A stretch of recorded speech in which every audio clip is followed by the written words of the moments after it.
Hello everyone, welcome back to my Royal Life News channel. The story for today is, drum roll, please. It was part of an £18 million contract and has been nearly 2 years in the making, but, hallelujah, it is here at last. No, not the latest stretch of Crossrail or a new cancer ward for the little kiddies, but the Duchess of Sussexes' much-trumpeted Spotify podcast.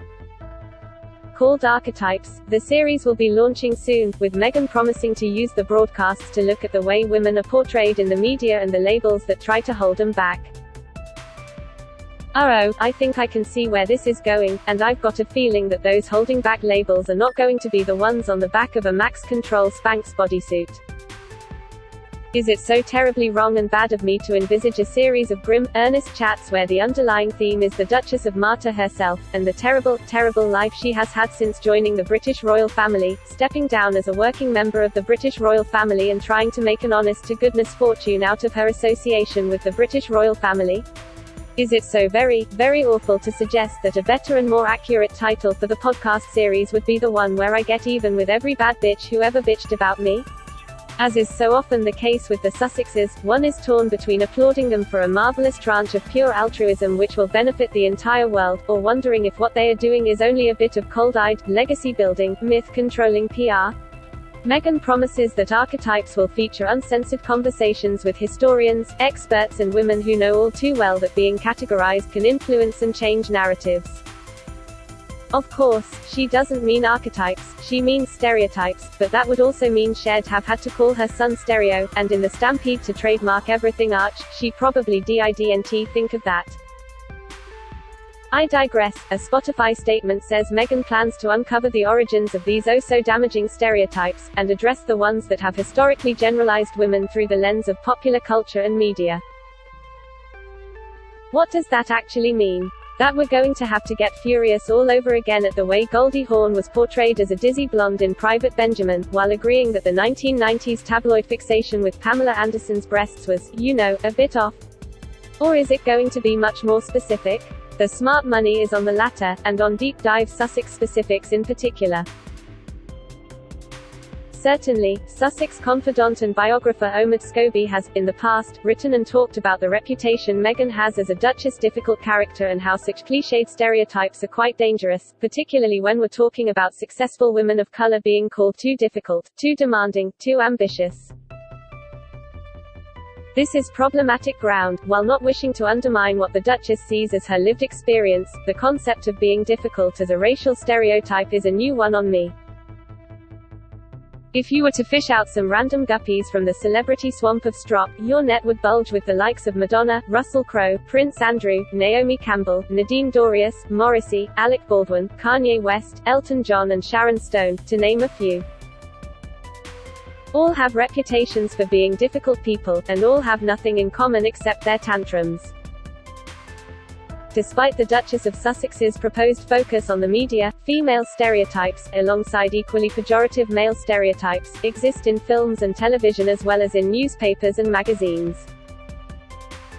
Indeed, Meghan could kick off her podcast by examining her own film career, in which she has played every female stereotype known to, forgive me, man. For example, there is the common stereotype of the airhead party girl who wears little black dresses and obsesses about getting a boob job.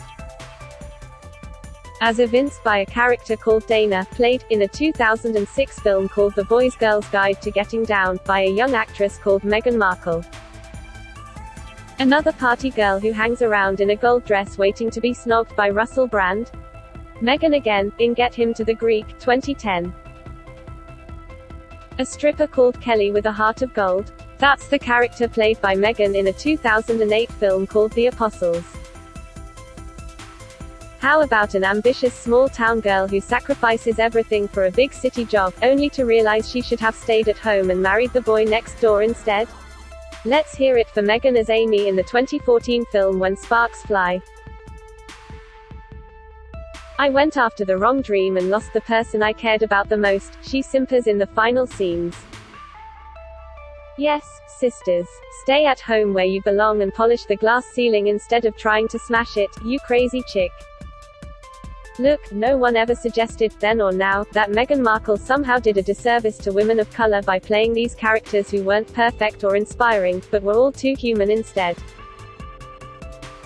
Why not? Because it would be preposterous, unwarranted and unfair, but the rules for real life seem to be different.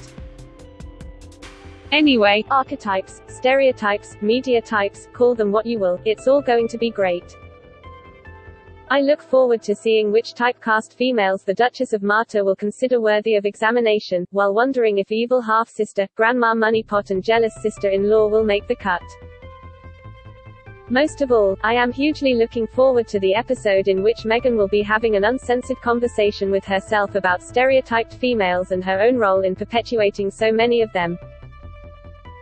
There is no shame in public life anymore. Look at Prince Andrew attempting to thrust himself back into the front line of royal duties, instead of retreating to a potting shed on the Windsor estate, whereupon to compare himself to a worm and come off badly in the analysis.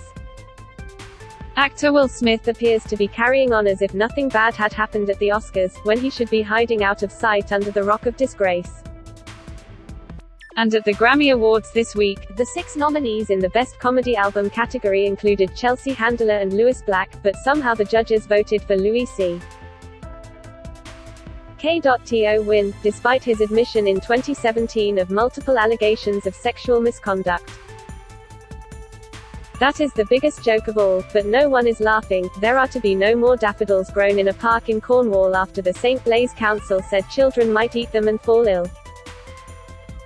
Why? Because the bulbs are toxic. Good grief, I didn't realize death by daffodil was a thing.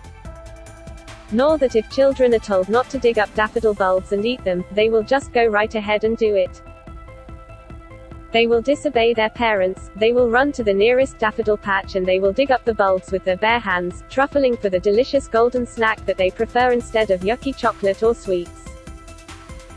Once they locate the buried treasure, they will munch away like squirrels while singing "I Found My Thrill" on Daffodil Hill at the tops of their little voices.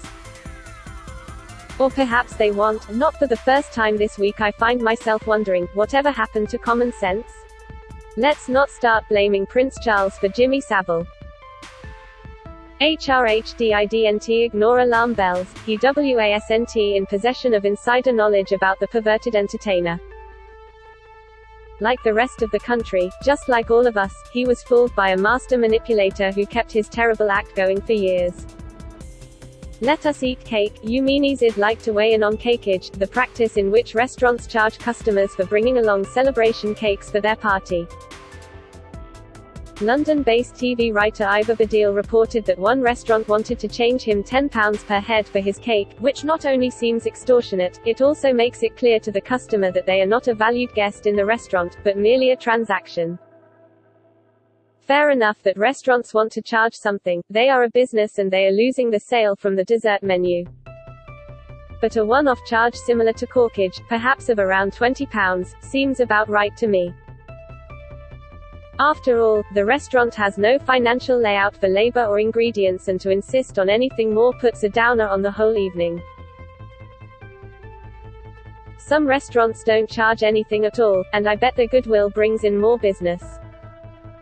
However, the sad truth is that the hospitality industry can sometimes be very inhospitable indeed, far more concerned with profit margins than customer satisfaction. If the restaurant business wants to tempt people back after the pandemic, then they are going to have to try a lot harder and care a bit more than this.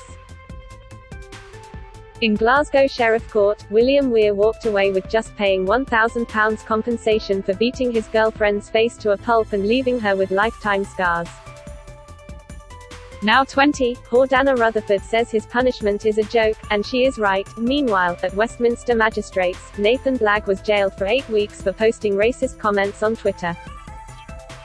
There is no excuse for the behavior of either man, but don't you get the feeling something is very wrong in the deployment of justice? That is all for today news. Please make sure to leave your comment and subscribe the channel below for more news update.